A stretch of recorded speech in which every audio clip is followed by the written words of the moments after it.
Madame Veto avait promis, Madame Veto avait promis de faire égorger tout Paris, de faire égorger tout Paris. mais son pouvoir manqué grâce à nos canonniers. Dans son carmagnole, vive le son, vive le son. Dans son carmagnole, vive le son du canon. Est-ce que tu serais, enfin, je ne vais pas poser la question comme ça. Si, enfin, je vais la poser comme ça. Est-ce que tu serais en faveur du retour de l'uniforme? Alors, de l'uniforme, c'est dans le programme de République souveraine. Ouais. Non, mais toi, personnellement. Alors, c'est une question à laquelle je répondrai. C'est une question à laquelle je répondrai par oui, sans savoir si ça aurait véritablement un impact. C'est-à-dire qu'aujourd'hui, il n'y a absolument aucune étude qui dit si le port de l'uniforme ou pas a un impact sur le sérieux des élèves et sur leur concentration, sur leur capacité de travail. A priori, j'aurais tendance à dire que oui, mais un a priori, c'est pas quelque chose de scientifique, c'est instinctif et des fois l'instinct il peut se tromper aussi.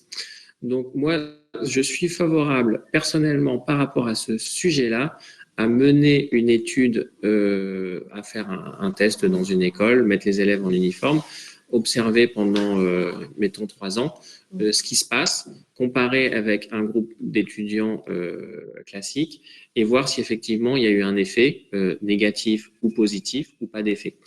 Alors je pense que quand on met un uniforme, on sait qu'on rentre dans un espace où il y a des règles, qui est sanctuarisé quelque part. Donc, je pense que ça peut pousser à du positif. Il n'y a pas de différence sociale.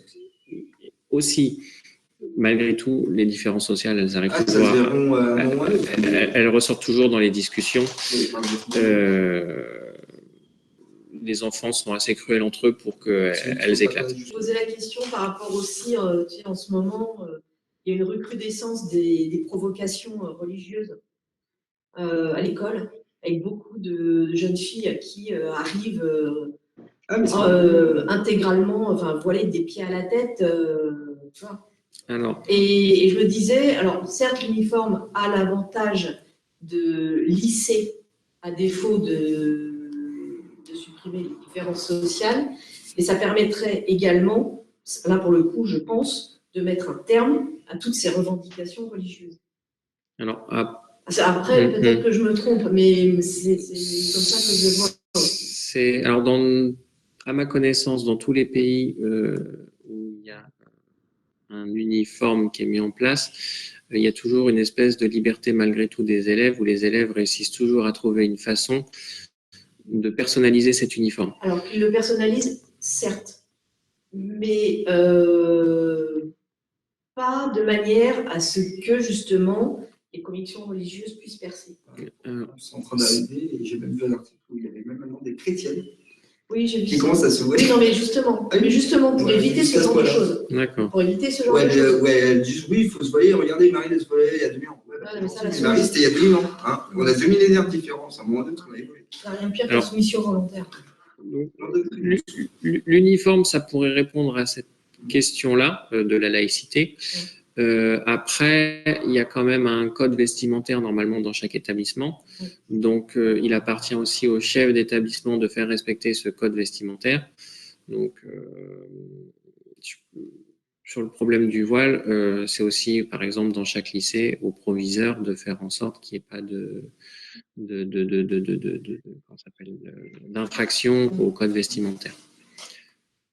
Le problème, c'est que les établissements sont de plus en plus lâchés.